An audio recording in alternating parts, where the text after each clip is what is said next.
certainly can't top them. If I helped you become a sports writer, it makes me really proud because you're one of the best, if not the best, that ever covered college basketball. I'd like to just start out with a little story. When the Bulletin closed, a year later I went to Rochester for an interview with a man, Ted Hayter, who had been the #2 man in our department at the Bulletin. He wanted me to come up, and the night I was there he said, Frank, would you mind? I'm short-staffed. I need somebody to go to a game for me. So he sent me to a game, NAIA school, I had never heard of, playing the #1 Division III school in the country. That night, the little NAIA school defeated the #1 Division III school in the country. And afterwards I went, talked to the coach.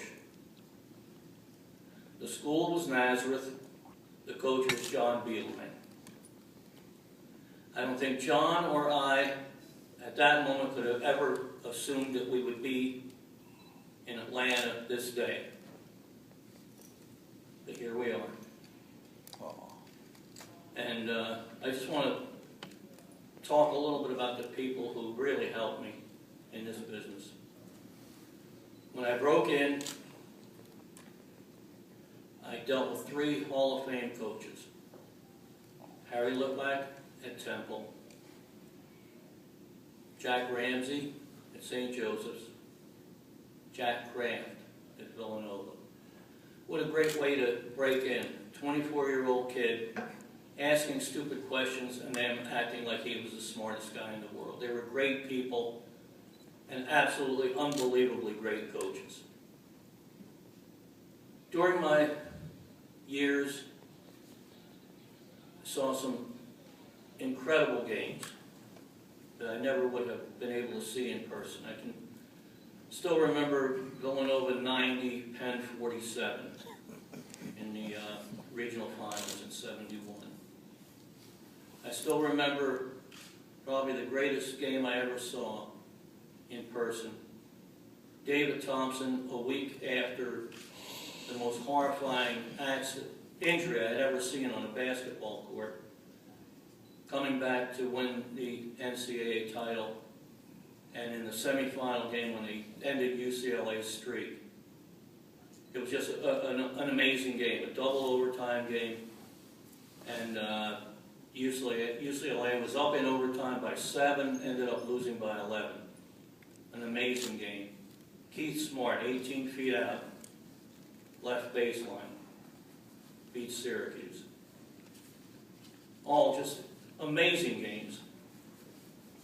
I'm just so happy that I was able to see those games. I'm happy that I was able to hopefully give my readers a picture, a vivid picture of what those games were. There's 4 other people I really want to thank. 2 of them are here. My son Joe, my 2 sons who couldn't be here, Vince and John, and my wife Rosemary.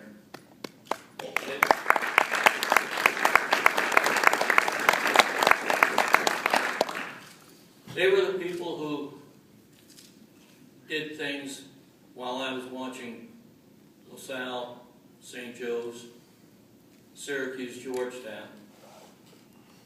Rosemary was keeping the family together. She was doing the important things, going to the CYO games or the plays, the school plays that I couldn't go to because I was doing the trivial things like covering Syracuse, Georgetown. And I'm sure Joe, and if they were here, Vince and John, would all agree that Rosemary was a unanimous first ballot Hall of Famer.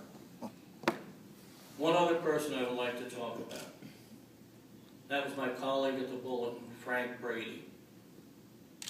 We lost him far too early at age 56.